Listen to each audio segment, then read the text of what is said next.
Hey guys, and welcome to Shadow Empire with me, Time and Tactics.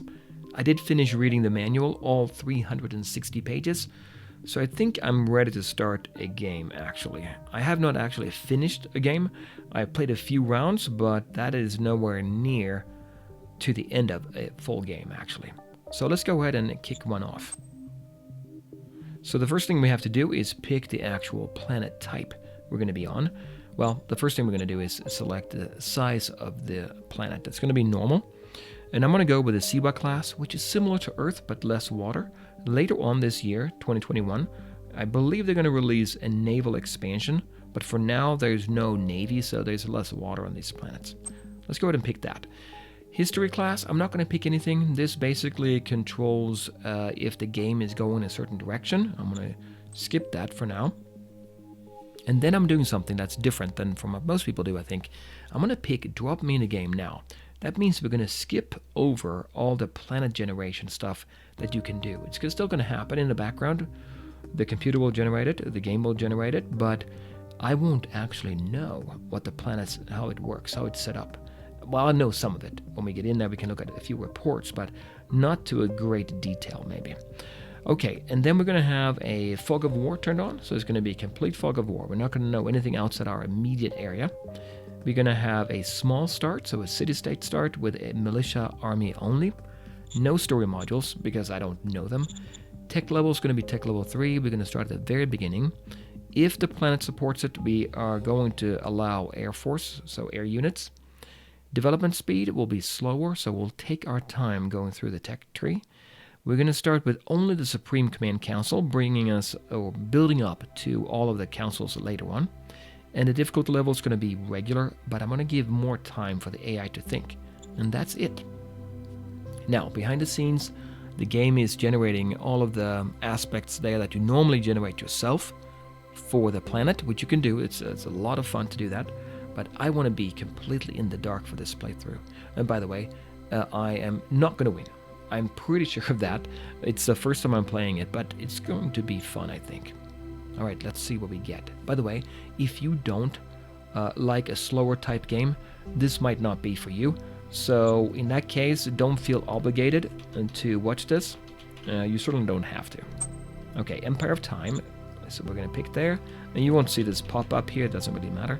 Kronos, okay, looks good. We're going to do a blocked flag. I'm going to do a primary color, which doesn't really matter very much, of white. But the unicolor is going to be purple-blue there. And then a symbol, we'll pick this one here. All right, time to start off, kick off the game. That's only, 3 minutes to get into the game? That's not too bad. So we have 3 decisions and 47 reports waiting for us. Funeral outside the capital. We are now in command. Well, thank you very much. And we get a new epoch, a new zeitgeist, they call it in the game. So basically something that affects the entire planet. We gain extra political points every turn. Good for a while here. And we get some cards we can play. We'll look at them in a minute, I think. We have an ascension speech we have to decide on, and we'll do that later as well. And our secretary, Jamie here, is saying, welcome in command. Well, thank you very much, Jamie. And what else do we have? Our governor, Chrissy, is saying that the danger in Bismarck, that's our city here, is at 4 points. Okay, let's look at that later. Now, I want to see what we have. First up, Bismarck is here. Let's look at our profile, though. Normally, you get to pick that yourself, but since we picked this drop me in a game option, we don't get to pick our profile. What do we have? We can change that, though, as the game goes on. Meritocracy is what we have the most profile influence in, and government. That's pretty good. I like that. And we also have heart for our psychology. Okay, let's keep this in mind. So meritocracy, government, and heart. Okay, what else are we looking at here? It looks like if I press 1, I can get rid of units. Bismarck is by the ocean. The mappy sea over here. That's pretty good. I like it. And I'm seeing right here we have agricultural areas outside the city. That's going to help us with any kind of building that is producing food. So you can see here we have a farm level 3. If you click on that, you can see we get a bonus hexes modifier here of 2 hexes. That is a 10% bonus to any kind of food we're creating. Each hex provides 5%, and there's more out here. There's 1, 2, and 3, 4, 5, 6, 7. Oh, that's a lot. We should probably try to take that over, I think. Now, what about the temperature? I'm curious about that. 15 degrees. I think that's pretty good, pretty normal. Oh, there's a unit here.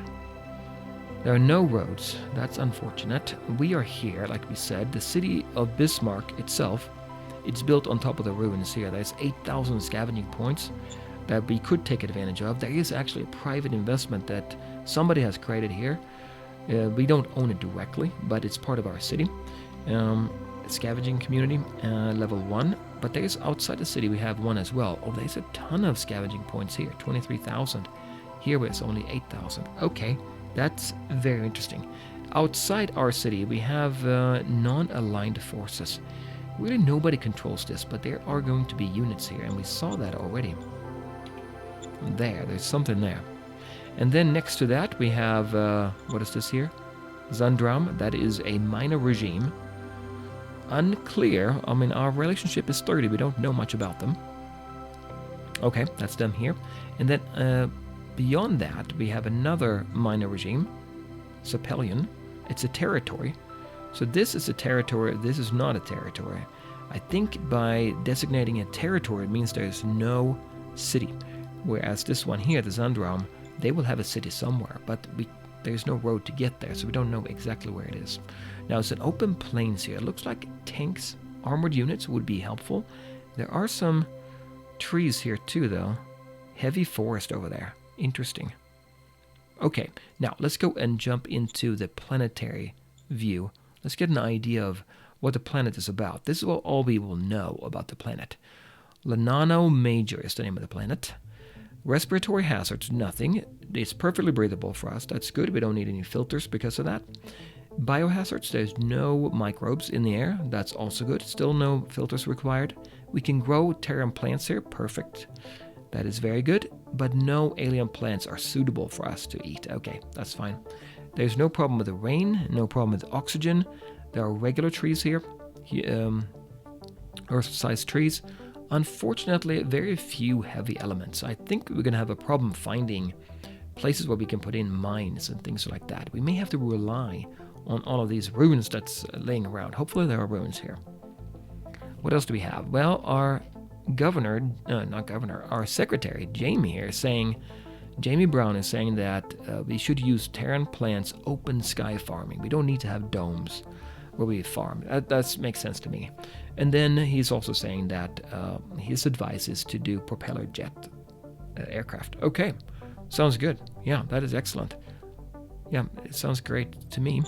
It's a slightly smaller planet than Earth, actually, here. Okay, that gives us that. Let's look at the agricultural crops here. It looks like the temperature range that we want to stay in is between 10 and 30 degrees for optimum growth, and we are in that, I think. Yeah. It's about 15 to 20, it looks like. And outside our city here, in this area here, Zandram, there is a free folk settlement, a village if you like, Villanova here, 11,500 free folk. Mirays, we have 15,100. If we take that, we should be able to bring them in to our city here. But I'm worried about this here. I am slightly worried. We have to make sure they don't get any closer, because if they do, then we're going to take a hit here to our danger level. And if danger level goes up, happiness goes down. If happiness goes down, productivity goes down, unrest might go up. It might be bad if that happens. So we'll have to expand into the Habas Prairie, I think. Let's take a look at our leaders though that we have in the game as well. These are the ones we have. Let me turn on the capability level. That means we can see how good they actually are going to be eventually. And we have okay. Nothing too spectacular. But let's go ahead and take a look at them. First up, Owen, here, commander of the 1st Supreme Headquarters. What is he all about? Well, he's 44 years old. He is the faction leader of the Steel Front. His relation with us is great right now, and in fact, it will go up. Natural relation point is 90. Huge, that's really good. However, he's only level 1. He has really not much of a future here, but okay. Autocracy is negative for him. He doesn't like autocracy at all. He likes a meritocracy, which we do like as well. He also likes fist, which we don't really care about. And he doesn't have too many skills. He does have high command, but because his capacity level here, capability level, is pretty low, which means that he's going to gain experience slower than somebody who might have a higher level. Okay, that's him. So he's decent because of the meritocracy, I think. Biff is our advisor. He is the leader of the superior school. He's the faction leader of that, 51 years old, 67 in relation. Will go up to 77 because he also likes meritocracy. He likes commerce and militia as well, though. Level 2 is slightly better. Being the advisor means he can help somebody else out. Not very ambitious. That's always good, I think, because he's not going to be too upset. And, depending on what happens in the game, he can handle things a little bit better. Interrogation 19. Okay, yep. That's him. And then Jamie, our secretary. What are you all about? You're level 3. Maybe you're wasted in this spot. I don't know. Relation 67. It will go down to 54. Why? Well, because on average, your loyalty is not great. Prestige is not that high. And the profile doesn't match very well. You're kind of ambitious, but not too bad. Militia, too. Okay. And you're not part of a faction, Jamie. How old was he, by the way? 42. Not that old. And then we have Caprice. He's a member of the superior school. Oh, she is. 65 years old. Relation is 76. Will go down quite a bit. She likes militia, commerce, and meritocracy. Well, now why are you going down here? Oh, the job prestige. She is a reserve pool member as level 3. We have to assign her a job, I think, because she will gain experience pretty quick. So we'll see about that. We might be able to change that quite a bit. So commerce, militia, and meritocracy. Wasn't there somebody else with commerce as well? Yeah, Biff over here. So that's Caprice. Then we have Zed, our director of the Supreme Command Council, only level 1, and he is 27 years old. Relation is 82, goes down to 60. Fist, militia, and enforcement. He's not much to rely on. He's a member of the Steel Front. And then we have Chrissy here. He's our governor. 57 years old. It's okay. Militia, fist, autocracy. Level 2. Okay, well, we'll see what we'll do with them. I want to go back now and look at the factions because I want to see what the actual factions say about us here as well, or what kind of profile they have. Remember, we have meritocracy, government, and heart. Now, the Steel Front, they like enforcement. That's not going to work for us very well. And the Superior School, meritocracy, commerce, and heart. Now, that is good news because I think that any of these that the faction have, the members of the faction will eventually get that as well. So we should try to focus on Superior School. Right now, unfortunately, the Steel Front has they hold the majority in the Senate. And the Senate means that only leaders get to vote. And because they have the majority, if they're not happy, they're going to be making demands of us. So let's look at the Steel Front. They want to be involved in military hierarchy, and that's because of enforcement. They do have somebody there, and they actually have the first SHQ, Supreme Commander. They have him, so they're totally happy. Okay, we'll leave them there, I think. The Superior School, they want to be involved in zone administration because of heart and commerce, I think. So they want to be governors. We don't have anybody as a governor. In fact, we have somebody in national government. We have the Biff over here. And if we give Caprice a job, how old is she, by the way? 65, pretty old. If we give her a job as a council, being in charge of a council, that's going to go up further, the national government rating, which they don't really want. They want the zone administration. So we'll see. Maybe we get another member. We can give them a job as a governor somewhere. But that is a pretty good fit there. Heart and a meritocracy. I like that a lot. That's good. Okay, let's jump in now to our units. I want to see what we can actually build. These are just militia units, which is not the same as our regular units. Let's see what models we have available to us. We have a rifle, a machine gun, a main transport, and a crossbilly. Okay, I want to look at the design that one and see what we got. Ooh, okay, right away, there's a couple there I like a lot. Like the rifle here. Structural design, very high. Base design is pretty low. Okay, we don't have any armor with them. Weapon design is probably a little bit low, actually, considering the structural design, which, it's like a modifier to the weapon design. What you really want to look at is the number way over here. Are these high or low? They're pretty average, I think. We could do something about this, I think. Maybe we'll do incremental improvement to the rifle model. That means we get to keep the structural design, but we re-roll the value for this and re-roll this. I think that's going to be helpful. And for the machine gun unit, also pretty high here. The max you can have is 130, so that's pretty high. This is just above average, and this is pretty low considering those two numbers, I think, as well. Okay, so we could improve them, both of them here, I think. And by the way, if you do an improvement, if you roll a lower number for the base design than was there before, you get to keep the old value, so you're not going to lose anything. Main transport is pretty poor, 70 to 130. That's very poor design, structural design. Base design is average, and that means the engine is going to be very poor, and we can see that probably here. Move modifier is only plus 10, because that engine design is very poor. So we may want to upgrade that too. The crossbilly is average on the structural design and a little bit below average on the base design. Engine design 92. I have to punch this into my armor design is very good. I have a little spreadsheet so I can see everything at a glance. I'm going to punch that in a little bit later, but I think I'm inclined to make an improvement here. I think I will.